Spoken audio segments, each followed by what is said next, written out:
It's my pleasure on behalf of our brilliant committee of over 60 cardiologists and the great team from the European Heart House to introduce this year's ESC programme.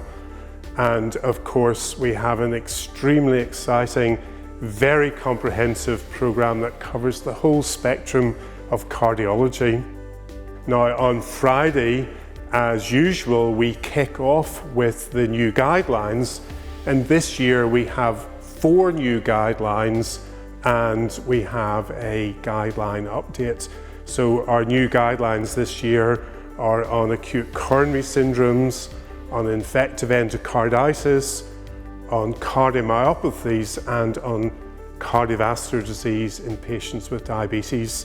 These will be summarised on Friday, and then over the 4 days of the programme we will look at each guideline in detail.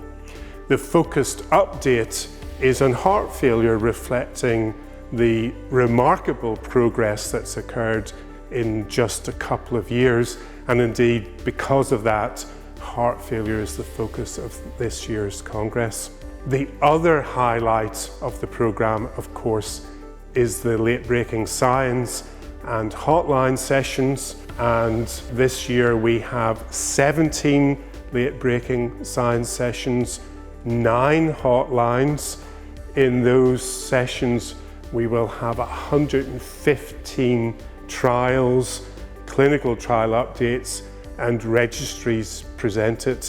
Our 9 hotlines will cover trials in acute coronary syndromes and coronary intervention, acute and chronic heart failure, atrial fibrillation, both anticoagulation and ablation trials. There will be a trial in pacing and cardiac resynchronization therapy. We have a trial in amyloidosis, myocarditis, and even cardiovascular oncology. And of course, these are so exciting. This is where we learn about the new breakthroughs in cardiology that will influence our practice. The first of the hotline sessions is on Friday, so Friday is a big day.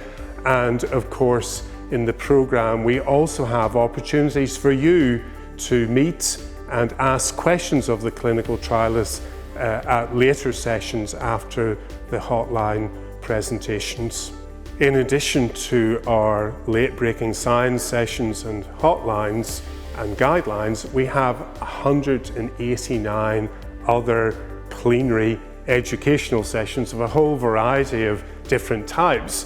One of my favourites is the great debates. We've got many of those this year covering the most controversial areas in cardiology. In addition, there will be 3,500 abstracts presented by over 3,000 investigators from 86 different countries around the world. And some of those abstracts will be presented as electronic posters. And in our research gateway, which I encourage you to visit, we will also have interesting clinical case presentations. There will be 240 of those in this year's programme. In addition, it's worth mentioning that all the major medical and cardiology journals also have sessions, and that will give you the chance to catch up on the latest and most important publications in the past year in these leading journals. 2 themes running through the programme are digital health, digital innovation, so important in cardiology today. We have a special digital health hub, and in addition, we've tried to create a track in the programme looking at implementation. In other words, looking at the sessions that describe how to use the wonderful treatments that we have in cardiology in clinical practice. All of this is already available to look at. We have the programme online. The app is already there for you to download. And all of this doesn't end on Monday when the Congress finishes. All of the content will be available to you to continue your learning after the Congress on ESC 365. So whether you're a cardiologist in training or you're in practice and want to stay on top of your game, Amsterdam is the place to be.